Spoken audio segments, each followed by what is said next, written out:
WCMC, WCMC world conservation monitoring centre, world conservation monitoring centre, WCMC।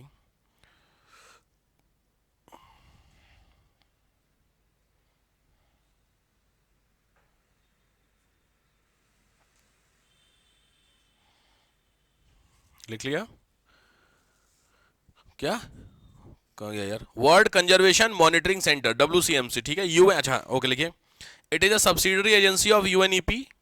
UNEP की subsidiary agency है, environment programme subsidiary agency है। Non profitable institute है, non profitable NPI, ध्यान रखिए ये NPI बहुत important रखता है। इसका इंपॉर्टेंट जो मेन टारगेट या एम लिख लो, collection of data regarding to biodiversity, biodiversity का जो डेटा उसको कलेक्ट करना, एंड एस्टिमेटेड इट, और एस्टिमेट करना इसको। 2000 में सेटअप हुआ था, कैम्ब्रिज हेडक्वार्टर है। 2000 में सेटअप हुआ था, कैम्ब्रिज हेडक्वार्टर है। Cambridge is in and estimated it, evaluate करना। 2000 में सेट हुआ है, कैम्ब्रिज में हेडक्वार्टर है। कैम्ब्रिज जानते होंगे आप लोग, USA में, UK में। अच्छा ओके ठीक है, लिख लीजिए UK में कैम्ब्रिज, इंपॉर्टेंट है। नेक्स्ट हटा हो गया। नेक्स्ट आओ वेटलैंड इंटरनेशनल, इंपॉर्टेंट है। Wetland international,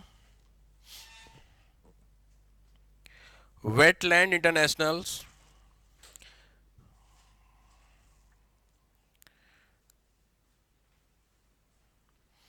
only institute related to the wetlands, only institute related to the wetland, एकमात्र ऐसा इंस्टीट्यूट जो वेटलैंड से संबंधित है। वेटलैंड आपके सामने फोटो में आप देख रहे होंगे, एक तरीके का वेटलैंड है जो एक प्रॉपर वेटलैंड है। प्रॉपर का मतलब इधर वाली जो इमेज आप देख रहे हैं, ये वाली, ये वाली, इसमें बड़ा उल्टा चलता है कैमरे में। ये वाली इमेज आप देख रहे हैं, इस इमेज में देखिए प्रॉपर आपको क्या है, रिवर है। और इधर वाले में रिवर नहीं दिख रहा है, बट आपको वेटलैंड का मतलब होता है जमीन भी दिख रही है और वाटर भी दिख रहा है। क्लियर? तो पहले जो वेटलैंड था वो वाला था। उसके बाद में जब बहुत ज्यादा नीड पड़ी है तो इस वाले को भी डाल दिया गया है। समझ गए? इसका मतलब शुरुआत में जो वेटलैंड था उसका मतलब था मडी एरिया। मड समझते हो? जहां पानी और जमीन दोनों होती है, तो उसका प्रोटेक्शन करने की बात की थी। तो जनरली ये होते थे कोस्टल, कोस्ट ऐसे होंगे, कीचड़ वाले होते होंगे। लेकिन बाद में बहुत ज़्यादा जब इसकी नीड पड़ने लगी और ये सक्सेस हो गया, तो फिर एक प्रॉपर वेटलैंड के अंदर इंक्लूड कर लिया गया, एक प्रॉपर पानी वाला, लाइक रिवर, लेक्स, पॉन्ड बड़े बड़े नहीं होते हैं, वो सब वेटलैंड में। तो अभी के समय ये दोनों तरीके के वेटलैंड इंक्लूड करता है। ठीक हो गया? तो वेटलैंड का मतलब समझ गए, वेटलैंड। ठीक है, एक ऐसी जमीन है जो वेट है। समझ में आया? ठीक। तो इसमें ध्यान से नोट करना 2-3 चीजें।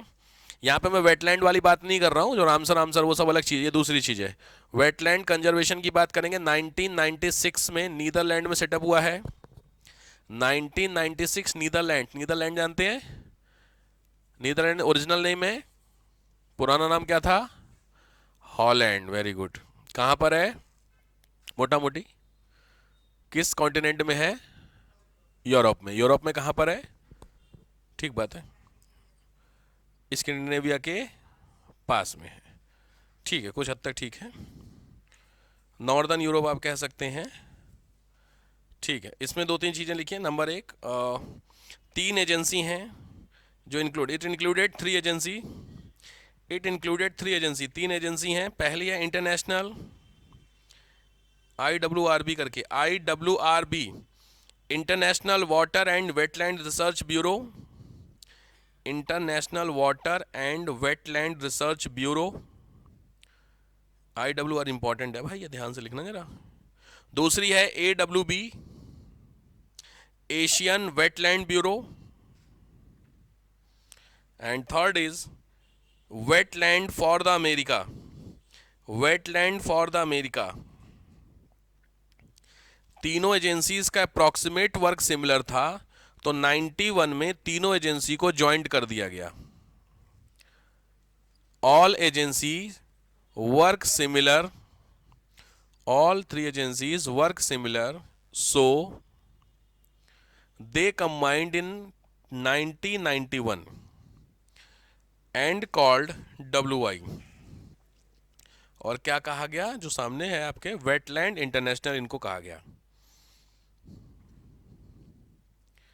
ठीक है, हो गया। नेक्स्ट आओ। नेक्स्ट है ग्रीन पीस। ये सबने सुना होगा, बहुत कॉमन। ग्रीन पीस सुना आप लोगों ने, बहुत कॉमन एजेंसी होती है, स्कूल्स वगैरह में भी आते रहते हैं ये लोग।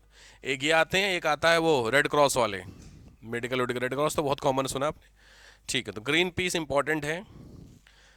ग्रीन पीस के बारे में दो तीन चीज़ें। 71, हाँ ये ध्यान से लिखना, मुझे याद आ गया। ग्रीन पीस में 71 में कनाडा के वैंकूवर में है। ग्रीन पीस कनाडा के वैंकूवर में सेटअप है। स्टार लगाना वैंकूवर का। एक्चुअली ये ग्रीन पीस कहाँ बनाई गई थी पता है? अलास्का, आप जानते हैं यूएसए में। यूएसए का जो अलास्का वाला पोर्शन है वहाँ पे, वो जो अलास्का वाला एरिया था वो रशिया से यूएसए के पास पहुंचा था थ्रू गिफ्ट, कुछ इस तरीके का मैटर था। पॉइंट समझिए, अलास्का में अमेरिका न्यूक्लियर टेस्ट करता था। उसने न्यूक्लियर टेस्ट साइट चाहिए थी उसको इस तरीके की जो रशिया के बगल में हो और उसका इलाका हो। तो इस न्यूक्लियर साइट जो थी अलास्का में, उसके अगेंस्ट में ये ग्रीन पीस बनाया गया था। कुछ कुछ समझ में आ रहा है? कनाडा के वैंकूवर में तो है, पहले ये कनाडा का पार्ट होगा। कोई बात नहीं, अगर आपको मैपिंग याद है तो ठीक है, लिख लीजिए, कोई बात नहीं, लिखा देता हूं, लिखो। It was originated against the nuclear test in Alaska. Against the nuclear test in Alaska. Alaska में अमेरिका न्यूक्लियर टेस्ट करता था, उसके अगेंस्ट में बनाई गई थी 71 में।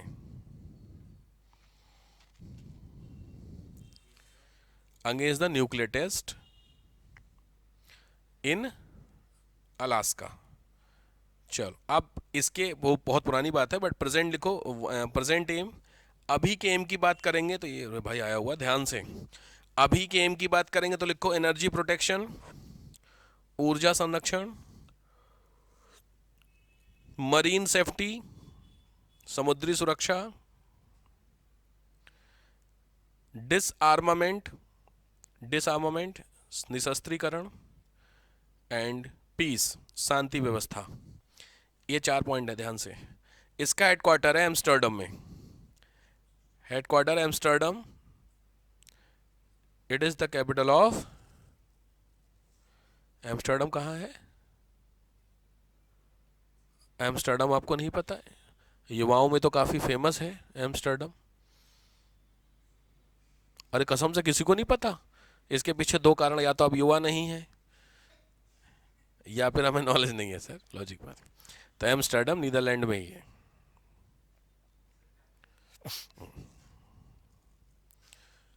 जेई मेंस रिजल्ट आ गया, अच्छा भाई। ध्यान रखना 55 कंट्रीज में वो करते हैं पार्टिसिपेट ग्रीन पीस में।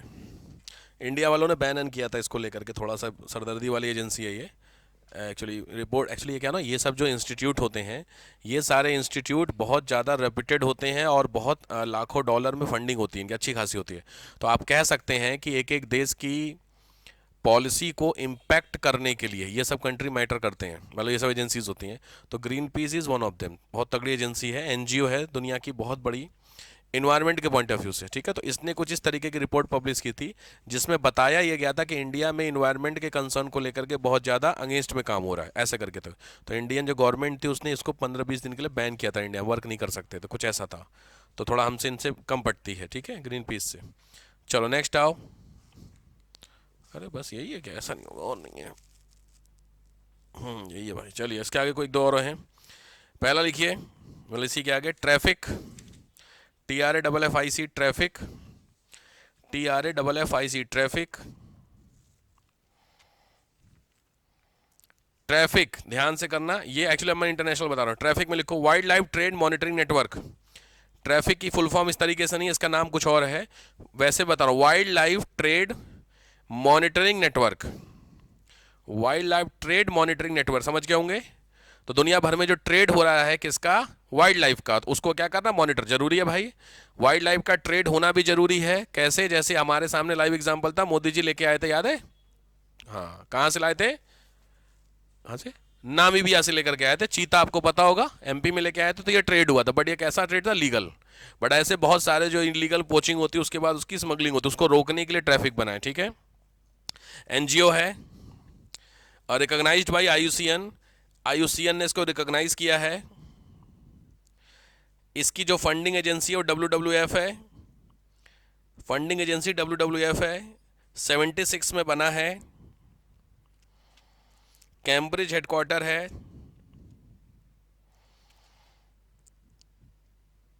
ऑब्वियस है दोनों वर्क इसके इंपॉर्टेंट है भाई, सीधी बात है। अगर स्मगलिंग की जा रही है तो स्मगलिंग दो तरीके से हो सकती है। पहली चीज, जिस चीज की स्मगलिंग की जा रही है वो चीज भी धीरे धीरे खत्म हो जाएगी तो रोकना। दूसरी चीज, जिस चीज की स्मगलिंग की जा रही है वो जहां पर ले जा रही है वहां के एनवायरमेंट में सूट करे ना करे। बात समझ रहे हो भाई? अमेरिका से आप सारे जीव या जानवरों को लेकर के आइए अपने यहाँ, यूएस में या चाइना में, सीधी बात है, चाइना में जो चीजें खाई जाती हैं आपके थोड़ी खाई जाती हैं। तो वहां से कोई इस तरीके की चीज अगर हमारे यहाँ ले आए तो हमारे एनवायरनमेंट को दिक्कत कर सकती है। बहुत कॉमन ग्रास मैंने आपको बताई रखी थी वाली। हाँ, तो उसको रोकना बहुत जरूरी होता है। तो वही जो रोकना है उसी के लिए एजेंसी आपकी ट्रैफिक। 91 में इंडिया में इसका हेडक्वार्टर खोल दिया गया था। अच्छा, आया हुआ क्वेश्चन भाई, 91 में हेडक्वार्टर खोला था इंडिया में।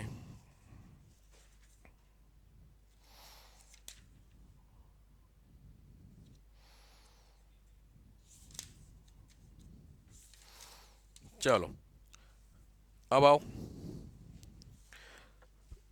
अच्छा, ये अलग से आया हुआ है भाई, ये इंडेक्स है, ऑर्गेनाइजेशन, हेडक्वार्टर, ईयर। ये स्पेशली ये मैं दे रहा हूँ सिविल्स के लिए जो आए हुए हैं अभी तक। हेडक्वार्टर, दूसरा हेड, सॉरी, पहला ऑर्गेनाइजेशन का नाम, फिर हेडक्वार्टर और तीसरा ईयर। शुरू करूं। एमनेस्टी इंटरनेशनल सुना होगा, एमनेस्टी बहुत फेमस है। एमनेस्टी इंटरनेशनल हेडक्वार्टर है लंदन 61 में। एमनेस्टी इंटरनेशनल हेडक्वार्टर का नाम हो गया amnesty, AMNESTY, amnesty dash headquarter London, year है 61 में। कॉन्सेप्ट समझ गया क्या लिख रहे हैं इंडेक्स। दूसरा है friends of earth, friends of earth नाम है, एम्स्टर्डम में है 69 में। ध्यान से लिखना, प्रॉपर एक एक सिलेक्ट करके लिखवा रहा हूं। Next, human rights watch, human rights watch New York में है 78 में।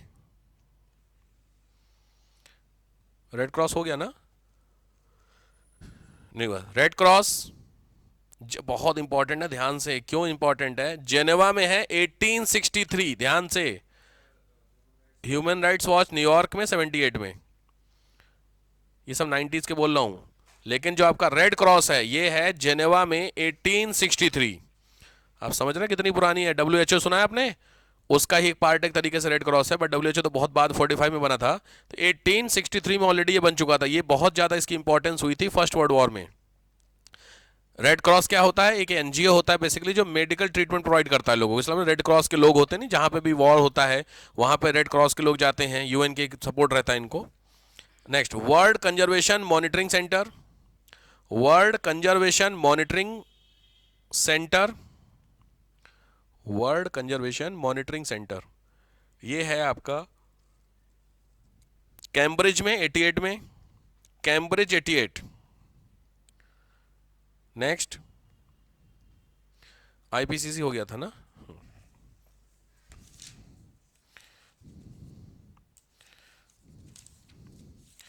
अब आ जाइए फैक्ट्स, इस टॉपिक के फैक्ट्स। ये टॉपिक खत्म होता है यहाँ पर आपका। अगला जो टॉपिक स्टार्ट होगा वो आपका होगा इन्वायरमेंटल कॉन्फ्रेंसेस जो हुई हैं। सुना है ना, कॉप समिट, ये समिट वगैरह सुना, बहुत सारी समिट होती हैं, ब्रिट्सलैंड रिपोर्ट वगैरह पढ़नी है, बट इससे रिलेटेड फैक्ट्स लिख लीजिए। चलिए, पता है तो आगे बढ़ते हैं, नहीं तो डिस्कस कर लेता हूं। जो कोल होता है वो आपका रिन्यूएबल है। कोल, कोल, ये एनर्जी रिसोर्सेस पढ़े हो ना तुम लोग, क्लास में पढ़े हो 10th में। एक होते हैं रिन्यूएबल और दूसरे नॉन। तो कोल क्या है ये पता है सबको, क्योंकि दोबारा से नहीं बनता ना भाई, टाइम लगता कोयला। ठीक है, आया हुआ है।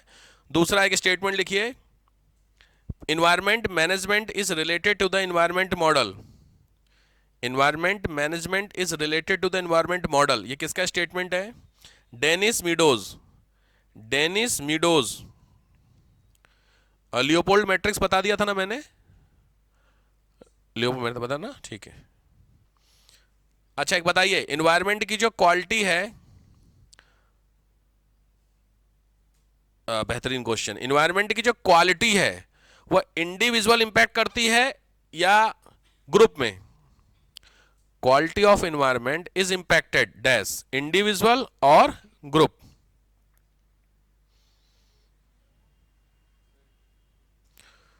कोई एक ही कलेक्ट करना है। बहुत आंसर आपका ठीक है, बट दोनों में से ज्यादा सीधी बात है इंडिविजुअल, क्योंकि इन्वायरमेंट में इंडिविजुअल अगर इंपैक्ट होगा तो ग्रुप में ऑटोमेटिकली इंपैक्ट करेगा। ध्यान रखना, सिविल्स का क्वेश्चन है, इसकी चीज समझ में आ गई, लिख low quality of environment dash individual impacted. भाई ग्रुप में इंपैक्ट करता है आपको सीधे, अगर कहीं आप धुएं में खड़े हैं तो आप क्या ग्रुप में सांस ले रहे हैं या अकेले सांस ले रहे हैं? नुकसान आपको कर रहा है कि ग्रुप को? दोनों को कर रहा है। बट हमें यहां पे पॉइंट है कि क्वालिटी की बात करें तो क्वालिटी जितनी अच्छी होगी, इंडिविजुअली सबसे ज्यादा नुकसान है, सबसे ज्यादा फायदा करेगी आपको। बात समझ रहे? कुछ कुछ नहीं तो सीधे सीधे समझ लीजिए इंडिविजुअल इन्वायरमेंट का इंपैक्ट। ठीक है, लियोपोल्ड मैट्रिक्स हो गया आपका। हाँ, इन्वायरमेंट मैनेजमेंट ये यूएसए का कॉन्सेप्ट है। ठीक है, next point 31%। Next point 31% dash forest in the world, यानी टोटल जमीन में इतने परसेंट है।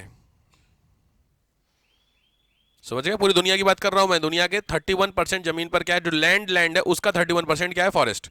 नेक्स्ट, हरा सोना ग्रीन गोल्ड किसको बोलते हैं? ना ना, ग्रीन गोल्ड बोलते हैं बैम्बू को।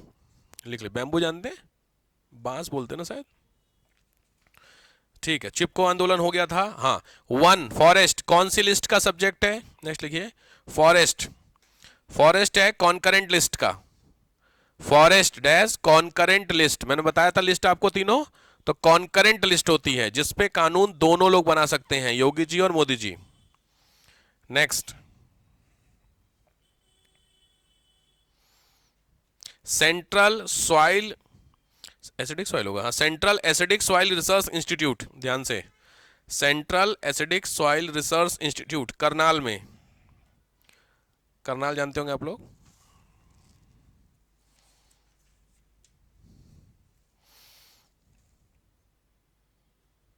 ये कल्प वृक्ष वाला मैंने कराया था ना आपको, कल्प वृक्ष नारियल को बोलते थे, फैक्ट्स ना करवाए थे, हॉकी स्टिक और ये सब ये आए हुए हैं भाई, ध्यान से। अच्छा, वो मूवमेंट हो गए थे ना चिपको और वो सब वाले, हाँ, आए हुआ है भाई। नेक्स्ट आइए, global warming, global warming station. Global warming station ही लिखी जाती है। अच्छा, डैश टोटल अभी पूरे वर्ल्ड में 28 हैं। ग्लोबल वार्मिंग स्टेशन 28 है दुनिया भर में, अलग अलग जगहों पे लगाए गए हैं जो चेक करता है। नेक्स्ट,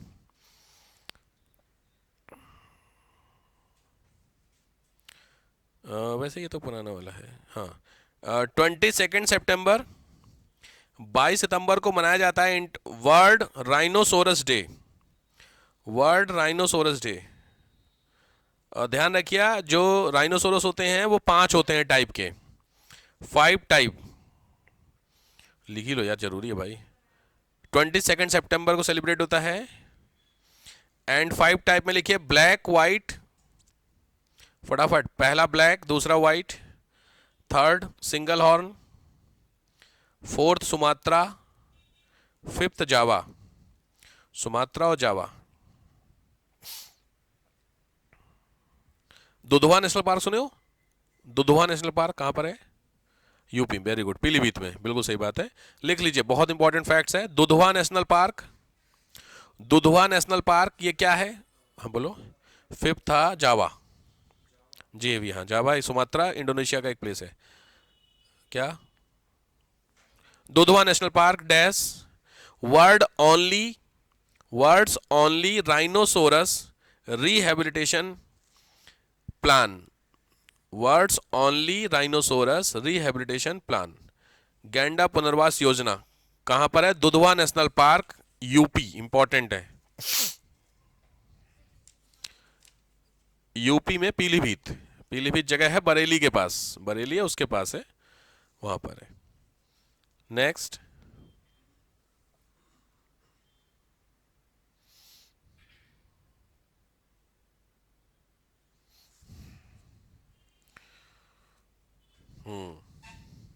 पर पर्सन कार्बन डाइऑक्साइड लिखो। Per person carbon dioxide dash 1.8 metric ton, 1.8 metric ton per person per year का डेटा है ये। एक साल में इतनी कार्बन डाइऑक्साइड एक इंडियन प्रोड्यूस करता है। ये दोनों का डेटा है कंबाइंड। कंबाइंड का मतलब होता है पर्सन वाइज और इंडस्ट्रियल वाइज। समझ रहे हो कि डेटा कि एक इंडस्ट्री में, इतनी बड़ी इंडस्ट्री, इतने लोग काम कर रहे थे, नहीं होता उस तरीके से, तो वो डेटा निकलता है। इतना आपका ये बहुत कम है, ठीक है। इसमें लिखिए next, global participation. Global participation में 7%। दुनिया के CO2 प्रोडक्शन में 7% भारत देता है बस। अमेरिका सबसे ज्यादा कूदता है इसको लेके। सबसे ज्यादा कौन है? चाइना, ध्यान रखिएगा प्रोडक्शन में। दूसरे पे USA, तीसरे पे भारत।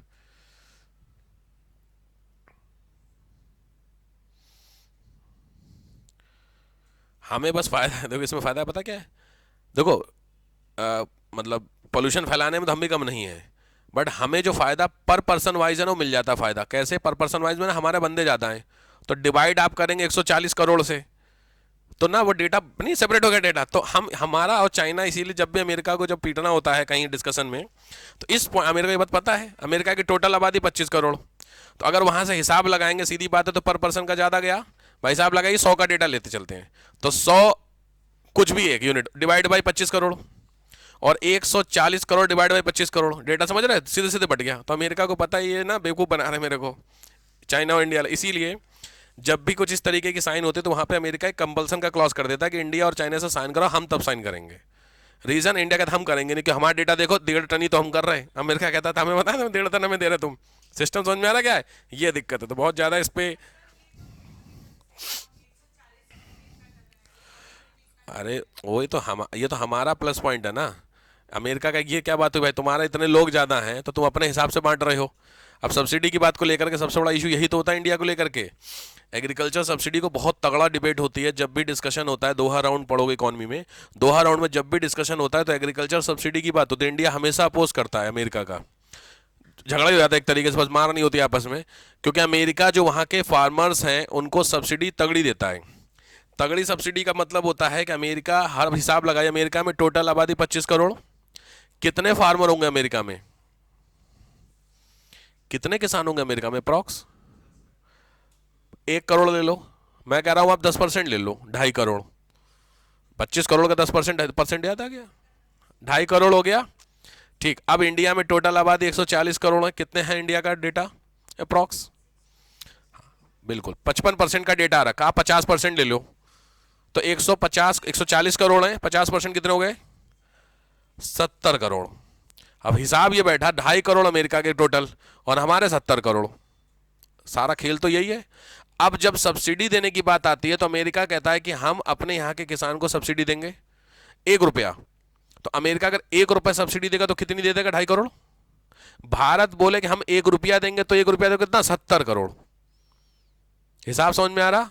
अब इसमें अब अमेरिका क्या कहता है कि चूंकि हमारी इनकम अच्छी है तो हम अपने यहाँ के किसानों को 5-5 रुपए सब्सिडी देंगे। अब समझिए सिचुएशन, अमेरिका अगर अपने यहाँ के किसानों को 2-2, 3-3, 4-4, 5-5 रुपए भी सब्सिडी दे रहा है तो अमेरिका 2 रुपए लेके चलते हैं। मैं समझिए 2 रुपए की सब्सिडी दी तो कितने रुपए दे दी भाई? कितने हो गई? 5 करोड़। हिसाब समझो, मैं 5 रुपए लेके चलता हूं तो कितने हो गया? जरा समझो बात को। 2.5 करोड़ और 70 करोड़ के बीच में लगभग कितने गुने का फर्क हो रहा है अप्रॉक्स?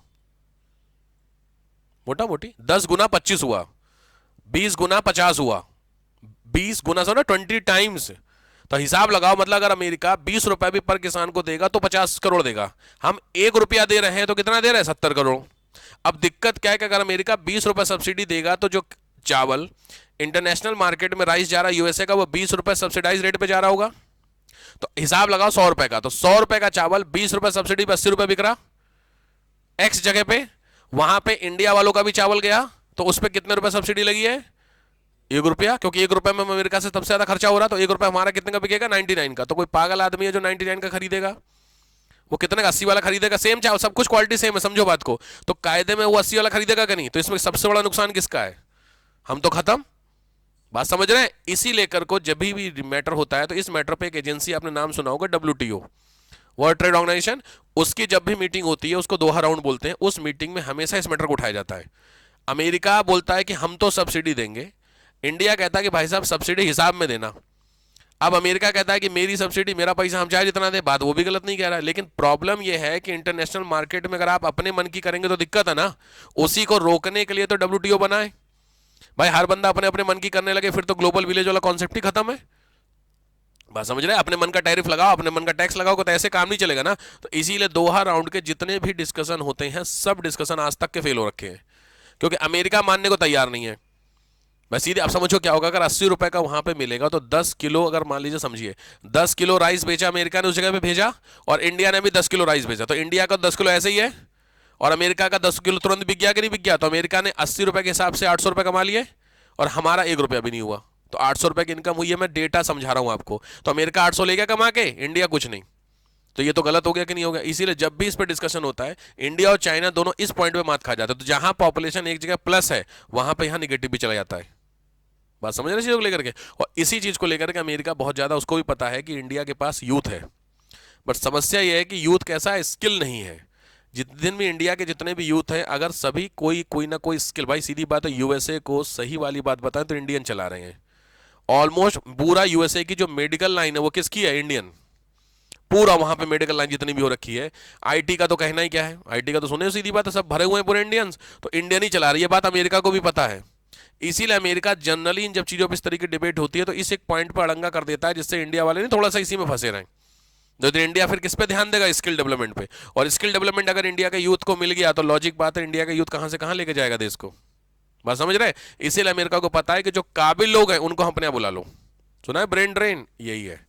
आके सोचो, एमएनसीज आती हैं इंडिया की कॉलेजेस में, कैंपस में, कैंपस सिलेक्शन होता है ना, उसमें देखियो 2-2 करोड़ 3-3 करोड़ का पैकेज दे रही है, क्योंकि इंडिया वाली कंपनी 2 करोड़ का नहीं दे पाएंगी। वो किस में है कमा रही है? रुपया में। वो किस में? डॉलर में। फर्क 80 गुने का तो यही फर्क है। वो $1 का पैकेज देंगे या इंडिया ₹1 का देंगे, 80 रुपए का फर्क आ गया कि नहीं? तब अब आ रहा डिफरेंस। तो इसीलिए अमेरिका को पता है कि इंडिया वाले जो भरे हैं मूर्ख लोग उनको छोड़ो, लेकिन जो काबिल लोग हैं उनको ले चलो। और इंडिया से देख लो पूरा अमेरिका, एक एक कंपनी का, आप तो खुद ही गूगल का उठा लो, बाकी सब छोड़ो। तो दुनिया की सबसे बड़ी कंपनी गूगल, यूट्यूब जब इतनी लिंक सब खत्म। कौन है? यूएसए इंडियन भरे हुए हैं और अच्छा पैसा देती है, 48 CR, मतलब अच्छा खासा पैकेज है। समझ रहे बात को लेकर के? इसीलिए लेके जाती है। अब इंडिया को भी अच्छा लगता है, बुरा क्या, इंडियंस को क्या दिक्कत हो रही? बढ़िया है तो यार, पैसा अच्छा मिल रहा है, हम तो जा रहे हैं। देखो ना चीजों को लेकर। अब इंडिया से ये जो काबिल लोग चले गए, अब इनकी देख में वो लोग थे जो कम काबिल है वो चुपके से भागे। नहीं, जो आजकल हो रहा है उन्हीं को पकड़ा जा रहा है वहां पे। वो देखा डंकी रूट? नहीं, आजकल चल रहा है डंकी रूट पूरा। उस पर मूवी भी कोई बनी है क्या? डंकी मूवी, शाहरुख खान की मूवी है डंकी। मैंने नहीं देखी यार। बॉलीवुड से तो रास्ता तोड़, मैंने नाता तोड़ रखा है। इधर तो मैंने कोई नहीं देखी, मुझे नहीं देखी। अच्छा कि देखी आप लोगों ने डंकी? अच्छी नहीं है, कॉन्सेप्ट इसी पे दिखाया है। बढ़िया। आजकल काफ़ी, जब से यूएसए में हुआ है तब से। हाँ हाँ, 40 लाख 28 लाख 30 लाख लगते हैं, इतना लगते हैं, इतना लगते हैं। उतने में 2 लाख रुपए वीजा वाले को दे तो वीजा बन जाएगा यार, चले जाओ। बट यूएसए में ना एम्बेसी में बड़ी सरदर्दी है। अपने यहीं का एक स्टूडेंट है, वो वहाँ पे है इस समय कनाडा एम्बेसी में, आईएफएस वाले में। तो यहीं का बंदा है, इसी यहीं चाणकपुरी में। तो उसका था इशू, तो उससे मेरी बात होते, अब सिलेक्ट हो गया है। तो उससे जब बात होती है, कह रहा यूएसए ने ना बहुत टफ कर दिया सर, वीज़ा सिलेक्शन दे ही नहीं रहे वीज़ा के लिए, बहुत इश्यूज हो गए हैं। और जरूरी भी है भाई, सीधी बात है। तुमको नीड है यूएसए, यूएसए तो नीड नहीं है, बहुत है वहाँ पे, सीधी बात। तो अपने अगर आपने क्राइटेरिया फॉलो कर रहे तभी जाओगे, नहीं तो रहने दो, घर बैठो। खैर, कार्बन डाइऑक्साइड वाला हो गया, ठीक है। अच्छा, ये तो सबमिट हो गया, ओके। मैं आपको कुछ एक वर्ड दे रहा हूं, जरा उनको एक के, ज़्यादा नहीं, 50-50 वर्ड के एक नोट्स बनाइएगा। लिखिएगा HCCF special climate change fund करके बोलते हैं, SCCF। ये कई सारे फंड है, वो मैं बता रहा हूँ। नेक्स्ट है LDCF least development countries fund, LDCF। ध्यान से नोट्स चाहिए मुझे परसों। AF एडॉप्टेशन फंड, LDCF है least development countries fund. Next है एडॉप्टेशन फंड, AF, बड़ा इंपॉर्टेंट है। और सबसे इंपॉर्टेंट जो है वो है आपका GCF, ग्रीन क्लाइमेट फंड। ये 4 तरीके के फंड हैं which is used by the UNEP। मैंने जो UNEP बताया था पीछे, उसमें इन फंड को यूज़ किया जाता है, आगे पता चलेगा आपको ये। ठीक है, सबमिट है। सबमिट तो मुझे इकट्ठे ही करानी होगी आपको, सबमिट के इसलिए नोट्स भी नहीं बन पाए हैं। इवन अभी कल वाले नोट्स भी अपलोड नहीं हुए हैं इसमें, आज करूँगा सारा सब। खैर मैं ही लिखवाऊँगा ये। ठीक है, ठीक है, कितना टाइम हो गया? डन।